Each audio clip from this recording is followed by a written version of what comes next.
জ্বালানি সংকটে হাঁসফাঁস করছে বাংলাদেশ। ভয়ঙ্কর সংকট। ভারত ছাড়া বাঁচাবার কেউ নেই। এর পরেও ভারত বিরোধিতার গল্প উড়ে বেড়াচ্ছে বাংলাদেশের আকাশে, বাতাসে, মাঠে, ময়দানে, সব জায়গায়। তাহলে কি বাংলাদেশের ভারত বিরোধিতা আসলে ভাবের ঘরে চুরি? এই বিষয়টি নিয়ে এখনকার আলোচনা। নমস্কার, মনোজ দাস বলছি ক্যালকাটা ডায়ালগস থেকে। মুখে ভারত বিরোধিতা, কিন্তু বিপদে পড়লেই দরকার ভারতকে। রাজনীতির মঞ্চে বলা হবে ভারত বাংলাদেশের শত্রু, ভারত আধিপত্যবাদী, আমরা চোখে চোখ রেখে সমানভাবে কথা বলতে চাই, ভারত বাংলাদেশকে নিয়ন্ত্রণ করতে চায়, অনেক অনেক রকমের কথা ভারতের বিরুদ্ধে। কিন্তু দেশের উৎপাদন, বিদ্যুৎ উৎপাদন কমে গেল, ডিজেলের ঘাটতি দেখা দিল, শিল্প কারখানা বিপদে পড়ল, আর তখন সেই ভারতের কাছেই আবেদন, বাঁচাও বাঁচাও, দয়া করে আরো ডিজেল পাঠাও, পাইপলাইন দিয়ে দ্রুত জ্বালানি সরবরাহ করো, বিদ্যুৎ পরিস্থিতি সামলাতে সাহায্য করো। এখন প্রশ্ন হলো, ভারত যদি সত্যি বাংলাদেশের এত বড় শত্রু হয়, ওই যে সেই 24 আগস্টে, জুলাইয়ের সেই সব স্লোগান মনে আছে তো? আমরা ভুলিনি এখনো। ভারত যাদের মামার বাড়ি, বাংলা ছাড়ো তাড়াতাড়ি, তাই না? তো তাহলে প্রতিটি ভারত যদি সত্যি বাংলাদেশের এত বড় শত্রু হয়, তাহলে প্রত্যেকটা বড় সংকটে ভারতের সাহায্য কেন প্রয়োজন হয়? আর ভারত যদি এতটাই প্রয়োজনীয় প্রতিবেশী হয়, তাহলে বাংলাদেশের রাজনীতিতে এত তীব্র ভারত বিরোধিতা কেন? এটা কি বাস্তব অবস্থান, নাকি ভাবের ঘরে চুরি? আজ সহজ ভাষায় সেই প্রশ্নের উত্তর খুঁজব। চলুন যাওয়া যাক। প্রথমে বাংলাদেশের বর্তমান জ্বালানি পরিস্থিতিটা বুঝে নেওয়া যাক। সাম্প্রতিক হিসেবে বিদ্যুতের সর্বোচ্চ চাহিদা বাংলাদেশে 18,000 মেগাওয়াটে পৌঁছেছে, কিন্তু উৎপাদন বা সরবরাহ বেশিরভাগ সময় 14 থেকে 15,000 মেগাওয়াটের মধ্যে আটকে যাচ্ছে। অর্থাৎ ঘাটতি কখনো 3,000, কখনো 3,500, কখনো তার চেয়েও বেশি। সহজ ভাষায় বললে, দেশের প্রয়োজনীয় বিদ্যুতের প্রায় 1/4 মতো সেটা কোনো কোনো সময়ে সরবরাহ করা যাচ্ছে না। বহু জায়গায় দীর্ঘক্ষণ লোডশেডিং হচ্ছে। দোকান, বাজার, শপিং মল রাত 8টার মধ্যে বন্ধ রাখার নির্দেশ দেওয়া হয়েছে। অনুষ্ঠান এবং আলোকসজ্জাতেও নিয়ন্ত্রণ আনা হয়েছে। সমস্যার কেন্দ্রে রয়েছে প্রাকৃতিক গ্যাস। বাংলাদেশে দৈনিক গ্যাসের চাহিদা আনুমানিক 3,800 থেকে 4,000 মিলিয়ন কিউবিক ফুট বা ঘনফুট। সরবরাহ প্রায় 2,600 মিলিয়ন ঘনফুটের কাছাকাছি, অর্থাৎ প্রতিদিন 1200 থেকে 1400 মিলিয়ন, মানে প্রায় 1/3 বেশি ঘাটতি। তার উপর মহেশখালীর এলএনজি টার্মিনালে আগুন লাগার পর দৈনিক প্রায় 450 মিলিয়ন ঘনফুট সরবরাহ সাময়িকভাবে বন্ধ হয়ে গেছে। টার্মিনাল আংশিক চালু হলেও পুরো ক্ষমতা এখনো ফেরেনি। ফলে বিদ্যুৎ কেন্দ্র গ্যাস পাচ্ছে না। বিকল্প হিসেবে ডিজেল ও ফার্নেস অয়েল দরকার, কিন্তু আন্তর্জাতিক বাজারে দাম বেশি, সরবরাহ অনিশ্চিত এবং বাংলাদেশের বৈদেশিক মুদ্রার ক্ষমতাও সীমাহীন নয়। সংকট তাই শুধু বিদ্যুতের নয়, এটা জ্বালানি, অর্থনীতি, বিদেশি মুদ্রা, শিল্পোৎপাদন সব মিলিয়ে একটা হযবরল অবস্থা, একেবারে ঘেঁটে ঘ। কিন্তু ভারতের কাছে কেন যেতে হচ্ছে? বাংলাদেশের বিদ্যুৎ ও জ্বালানি মন্ত্রী প্রকাশ্যে স্বীকার করেছেন, ডিজেলের ঘাটতি বিদ্যুৎ উৎপাদনে প্রভাব ফেলছে। তাই ভারত বাংলাদেশ ফ্রেন্ডশিপ পাইপলাইন দিয়ে আরও ডিজেল চাওয়া হয়েছে। ফ্রেন্ডশিপ পাইপলাইনের কথা মনে আছে তো? সেটা হচ্ছে শেখ হাসিনা বাংলাদেশকে ভারতের কাছে বিক্রি করে দিতে অনেকগুলো চুক্তি করেছিলেন, এইগুলোই তো বলা হয়। তো সেই চুক্তির অন্যতম হচ্ছে এই ফ্রেন্ডশিপ পাইপলাইন, বন্ধুত্বের পাইপলাইন। তা সেইখান দিয়ে ডিজেল চাওয়া হয়েছে, সেখান দিয়ে ডিজেল যাচ্ছেও। কেন ভারতের কাছে চাওয়া? কারণ ভারতের সঙ্গে বাংলাদেশের সরাসরি পাইপলাইন রয়েছে। নুমালীগড় রিফাইনারি থেকে পার্বতীপুর পর্যন্ত ডিজেল পাঠানোর ব্যবস্থা আগে থেকেই তৈরি করে গেছেন কে? করে গেছেন শেখ হাসিনা। সমুদ্রপথে অন্য দেশ থেকে জ্বালানি আনতে জাহাজ প্রয়োজন, বন্দর প্রয়োজন, বেশি সময় লাগবে, ডলার প্রয়োজন, কিন্তু ভারত থেকে পাইপলাইনে তুলনামূলক কম খরচে এবং দ্রুত, অতি দ্রুত ডিজেল পাওয়া সম্ভব। চীন বাংলাদেশে খুব বড় বন্ধু বলে বাংলাদেশিরা খুব বগল বাজান। তো চীন বাংলাদেশের বন্ধু বলে দাবি করতে পারে, সেই দাবিতে বাংলাদেশিরাও মান্যতা দিতে পারে। পাকিস্তান ধর্মীয় ভাই, ধর্মীয় ভ্রাতৃত্বের কথা বলতে পারে। তুরস্ক বা মধ্যপ্রাচ্যের দেশগুলো ধর্মীয়, রাজনৈতিক সব রকমের সমর্থন দিতে পারে। কিন্তু বাংলাদেশের বিদ্যুৎ কেন্দ্র থমকে গেলে সেটা বাঁচাতে পাইপলাইনে ডিজেল পাঠানোর বাস্তব ক্ষমতা রয়েছে একটি মাত্র দেশের, এবং সেক্ষেত্রে বাংলাদেশের তাদের কাছে যাওয়া ছাড়া কোনো উপায় নেই। কি নাম দেশটার? দেশটার নাম ভারত। এটাই ভূগোলের নির্মম সত্য। বন্ধু নির্বাচন করা যায়, প্রতিবেশী নির্বাচন করা যায় না। ভারতও বলেছে বাংলাদেশের আবেদন বিবেচনা করা হচ্ছে, তবে ভারতের নিজের চাহিদা, ডিজেলের প্রাপ্যতা এবং পরিশোধন ক্ষমতা দেখে সিদ্ধান্ত হবে, সেই সিদ্ধান্ত অনুযায়ী যাবে। অর্থাৎ ভারত দরজা বন্ধ করেনি, আবার বাংলাদেশের প্রয়োজন মেটানোকে নিজের বাধ্যবাধকতা বলেও মানেনি। তাহলে ভারত বিরোধিতা আসছে কোত্থেকে বাংলাদেশিদের? এখানে একটি বিষয় স্পষ্ট করা দরকার, বাংলাদেশের সব মানুষ ভারত বিরোধী একথা সম্পূর্ণ ভুল। একটি দেশের 18 কোটি মানুষকে একই মানসিকতার বলে দাগিয়ে দেয়া যায় না। বাংলাদেশে প্রচুর মানুষ ভারতের সঙ্গে সুসম্পর্ক চান, আমরা জানি। চিকিৎসা, শিক্ষা, ব্যবসা, সংস্কৃতি, পর্যটনের জন্য তারা ভারতের ওপরেও নির্ভর করেন। সমস্যাটি বাংলাদেশের সমস্ত জনগণের নয়, সমস্যাটি প্রধানত বাংলাদেশের রাজনৈতিক সংস্কৃতির। আর সেই সংস্কৃতিতে যারা বিশ্বাস করে তাদের একাংশের। সেখানে ভারত বিরোধিতাকে বহুদিন ধরে একটি সহজ রাজনৈতিক অস্ত্র হিসেবে ব্যবহার করা হয়েছে ভোটের বাজারে ডিভিডেন্ড নেয়ার জন্য। দেশে দ্রব্যমূল্য বাড়ল, বলা হলো এটা ভারতের ষড়যন্ত্র। নির্বাচনে হেরে গেল কোনো দল, বলা হলো ভারতের হস্তক্ষেপ। কোন সরকার ভারতের সঙ্গে চুক্তি করলো তো দেশ বিক্রি হয়ে গেল। সীমান্তে সমস্যা হলো, ভারত বাংলাদেশের স্বাধীনতা কেড়ে নিতে চাইছে বলে হুঙ্কার দেয়া হলো। কিন্তু ভারত থেকে বিদ্যুৎ এলো, ডিজেল এলো, খাদ্যশস্য এলো, হাসপাতালে চিকিৎসা পাওয়া গেল। হাসপাতাল সম্পর্কে মনে পড়ছে, চীন বলেছিল বড় বড় হাসপাতাল তৈরি করবে, আরো সহজে তাদের চিকিৎসা দেবে। কি হলো আজ অব্দি জানা গেল না। এখনো যেদিন ভিসা খুলে দিল ভারত, সেদিন কয়েক ঘন্টার মধ্যেই 2 লক্ষ লোক ভিসার অ্যাপ্লিকেশন করে ফেললো। তো এইসব যে হলো, এইসব খবর বেশি প্রচার করা হয় না, কারণ ভারত বিরোধিতার রাজনৈতিক লাভ আছে। ভারতের সহযোগিতা স্বীকার করলে সেই লাভ থাকে না। আর এটাকেই আমি বলছি ভাবের ঘরে চুরি। ভারতকে শত্রু বলে ভোট চাইব, কিন্তু সংকটে ভারতের সাহায্যই চাইব।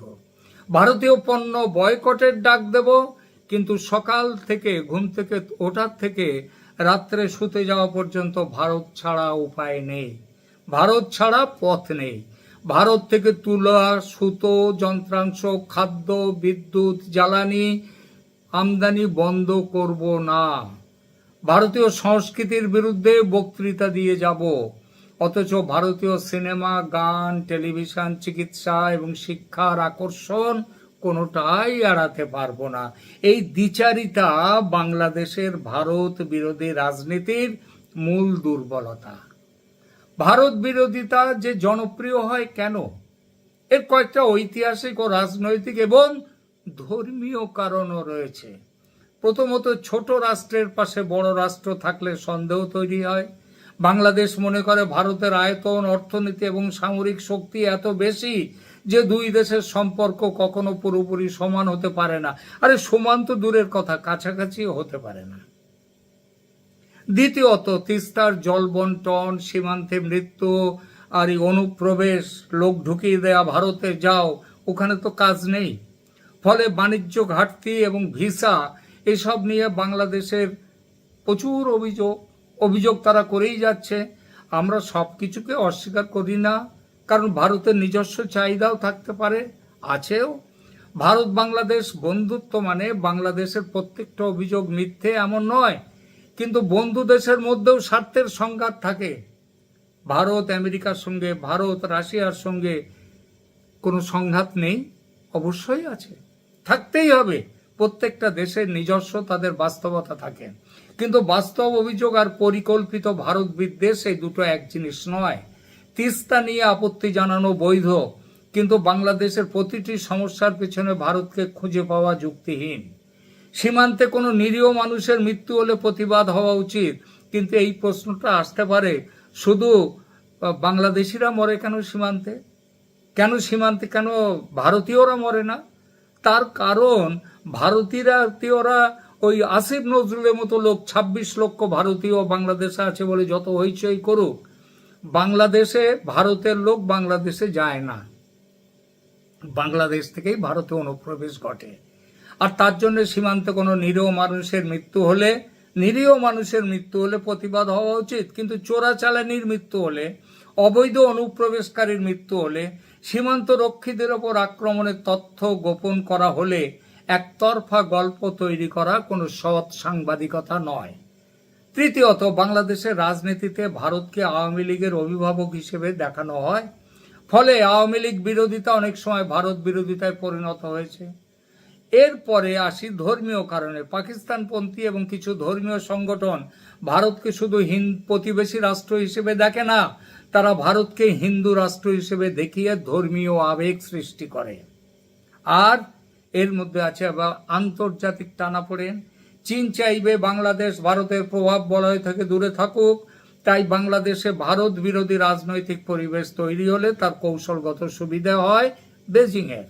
অর্থাৎ ভারত বিরোধিতার মধ্যে প্রকৃত অভিযোগ সামান্য কিছু থাকলেও থাকতে পারে, সেটা স্বাভাবিক, কিন্তু যেটা আছে বেশি সেটা হচ্ছে দলীয় রাজনীতি, ধর্মীয় মেরুকরণ এবং বিদেশি শক্তির স্বার্থ। ভারত তো কখনো বলেনি তারা নিঃস্বার্থভাবে সাহায্য করে। এটা কেউ প্রশ্ন করতে পারেন যে ভারত কি বাংলাদেশকে ভালোবেসে নিঃস্বার্থভাবে জ্বালানি দেবেন? না, প্রশ্নই ওঠে না। আন্তর্জাতিক সম্পর্কে কেউ নিঃস্বার্থ নয়, সবাই নিজের স্বার্থেই আন্তর্জাতিক সম্পর্ক তৈরি করে। ভারত বাংলাদেশকে সাহায্য করলে ভারতও লাভবান হয়। ভারতও চায় বাংলাদেশের অর্থনীতি স্থিতিশীল থাকুক, কারণ বাংলাদেশে বিশৃঙ্খলা হলে সীমান্তে অনুপ্রবেশ বাড়বে, চোরাচালান বাড়বে, উত্তর পূর্ব ভারতের নিরাপত্তা বিপন্ন হবে, চীনের প্রভাব বাড়বে এবং ভারতের বাণিজ্যিক সম্পর্ক বাংলাদেশের সাথে প্রচুরভাবে আহত হবে। বাংলাদেশে শিল্প সচল থাকলে ভারতীয় কাঁচামাল ও যন্ত্রাংশের বাজার থাকবে। ভারত ডিজেল বিনামূল্যে দিচ্ছে না, দেবেও না, ব্যবসায়িক ব্যবস্থায় সরবরাহ করছে, কিন্তু মনে রাখতে হবে এই যে সরবরাহ মূল্যটা, এটা আন্তর্জাতিক বাজার থেকে কিনতে গেলে বাংলাদেশকে যে ডলার খরচ করতে হবে তার তুলনায় ভারত থেকে নিতে গেলে অনেক কম টাকায় পাবে। সুতরাং এটা দান নয়, পারস্পরিক স্বার্থের সম্পর্ক। কিন্তু ঠিক সেখানেই প্রশ্ন, যদি ভারতের সাহায্য নেওয়া বাংলাদেশের জাতীয় স্বার্থে এতটাই প্রয়োজনীয় হয়, তাহলে ভারতকে চিরস্থায়ী শত্রু হিসেবে দেখানো কেন? আপনি দর কষাকষি করুন, ভারতের অন্যায় হলে প্রতিবাদ করুন, নিজের স্বার্থ রক্ষা করুন, কিন্তু সকালে ভারতের বিরুদ্ধে বিষ ঢালবেন এবং বিকেলে ভারতের হাই কমিশনের কাছে এসে করজোড়ে আবেদন করবেন ডিজেলের জন্য, এটা শক্তিশালী পররাষ্ট্রনীতির পরিচয় নয়, এটা রাজনৈতিক অসততার পরিচয়। তারেক রহমানের আসল পরীক্ষার কথায় এবার আসি। তারেক রহমান আগে যখন বিরোধী দলের নেতা ছিলেন এবং বিরোধী দলের সাথে যুক্ত ছিলেন, তখন তারা অনেক কথা বলেছেন ভারতের বিরুদ্ধে। ওই 10 ট্রাক অস্ত্র নিয়ে এসে তিনি ভারতকে বুঝিয়ে দিতে গিয়েছিলেন, তাই না? তো তিনি বাংলাদেশের প্রধানমন্ত্রী এখন, তাই তার সামনে বাস্তবতার পরীক্ষা। তিনি চাইলে শেখ হাসিনা, সীমান্ত, তিস্তা প্রশ্ন এসব নিয়ে ভারতের সঙ্গে আলোচনা করতে পারেন, কঠিন দর কষাকষি করতে পারেন, সেটি তার অধিকার এবং দায়িত্ব। কিন্তু তিনি যদি দেশের ভারত বিরোধী আবেগকে সন্তুষ্ট করতে গিয়ে গ্যালারির দিকে তাকিয়ে খেলতে যান, দিল্লির সঙ্গে সম্পর্ক নষ্ট করেন, তার মূল্য বাংলাদেশের সাধারণ মানুষকে দিতে হবে। বিদ্যুৎ না থাকলে বিএনপি ও আওয়ামী লীগ আলাদা করে অন্ধকারে থাকে না। কারখানা বন্ধ হলে রাজনৈতিক স্লোগান শ্রমিকের বেতন দেয় না। ডিজেল না থাকলে ভারত বিরোধী বক্তৃতায় বাস করা বা জেনারেটর চালিয়ে চলে না, কারণ জেনারেটর চালাতে গেলেও ডিজেল লাগবে। তারেক রহমানের সম্ভাব্য দিল্লি সফরটাই অত্যন্ত তাৎপর্যপূর্ণ। তিনি কি দেশে এক ভাষায় এবং দিল্লিতে গিয়ে অন্য ভাষায় কথা বলবেন? যদি বলেন, সর্বনাশ বাংলাদেশের জন্য অপেক্ষা করছে। অথবা জনগণকে তিনি স্পষ্ট বলবেন, ভারতের সঙ্গে আমাদের মতবিরোধ আছে, কিন্তু সহযোগিতাও ভীষণভাবে প্রয়োজন, অন্য সবার থেকে বেশি ছাড়া কম প্রয়োজন নয়। দ্বিতীয় কথাটি বলা রাজনৈতিকভাবে কঠিন, কিন্তু দায়িত্বশীল রাষ্ট্রনায়কের কাজ হচ্ছে সেটি। বাংলাদেশকে ভারতের অনুগত হতে হবে না, কিন্তু নিজের জাতীয় স্বার্থে ভারতের সঙ্গে বাস্তববাদী সম্পর্ক তৈরি করতে হবে। একই কথা আমরা বলি ভারতের ক্ষেত্রেও সত্যি, ভারত কখনোই বড় ভাইয়ের আচরণ করে না। আর বড় ভাইয়ের আচরণ করলে সেটা খারাপ হবে কেন?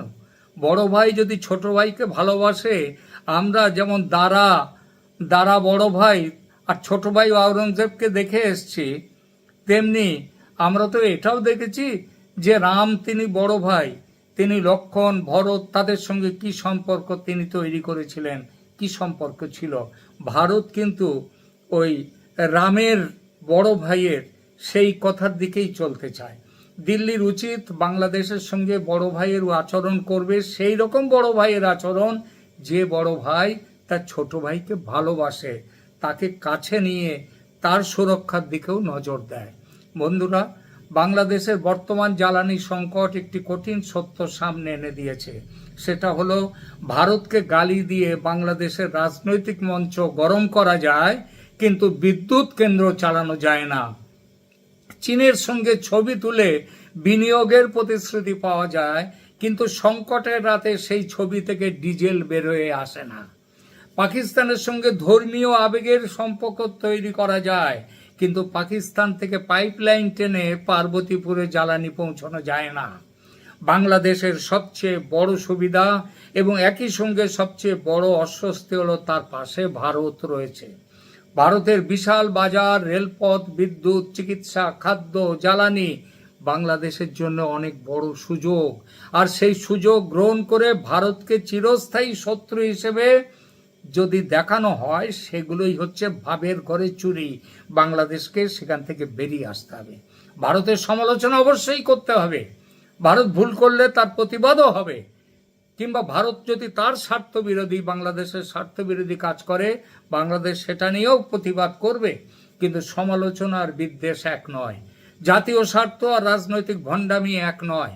ভারত বাংলাদেশের একমাত্র সম্ভাব্য বন্ধু, একথা বলছি না। বাংলাদেশকে সম্পর্কের বহুমুখীকরণ করতেই হবে, কিন্তু বর্তমান বাস্তবতায় ভারত বাংলাদেশের সবচেয়ে প্রয়োজনীয়, সবচেয়ে দ্রুত সহায়তা দিতে সক্ষম এবং সবচেয়ে অনিবার্য প্রতিবেশী। এই সত্য অস্বীকার যারা করবে, তারা বাংলাদেশের বন্ধু নয়, বাংলাদেশের মানুষ নয়, বাংলাদেশের শত্রু। আর জ্বালানি সংকট সেই মুখোশটা খুলে দিয়েছে। মুখে যতই ভারত বিরোধিতা থাকুক, প্রয়োজনের মুহূর্তে বাংলাদেশের দরজা খুলে যায় ওই দিল্লির দিকে তাকিয়ে। অতএব প্রশ্নটা ভারতকে ভালোবাসা অথবা ঘৃণা করার নয়, প্রশ্নটা হলো বাংলাদেশ কি আবেগের পররাষ্ট্রনীতি করবে না নিজের স্বার্থে বাস্তববাদী হবে। কারণ শেষ পর্যন্ত ভূগোলের সঙ্গে যুদ্ধ করে কোনো দেশ যুদ্ধে জিততে পারে না। আপাতত এখানেই রাখছি। এটা ভালো লাগলে শেয়ার করুন, লাইক দিন, কমেন্ট করুন এবং অবশ্যই সাবস্ক্রাইব করে ক্যালকাটা ডায়ালগসের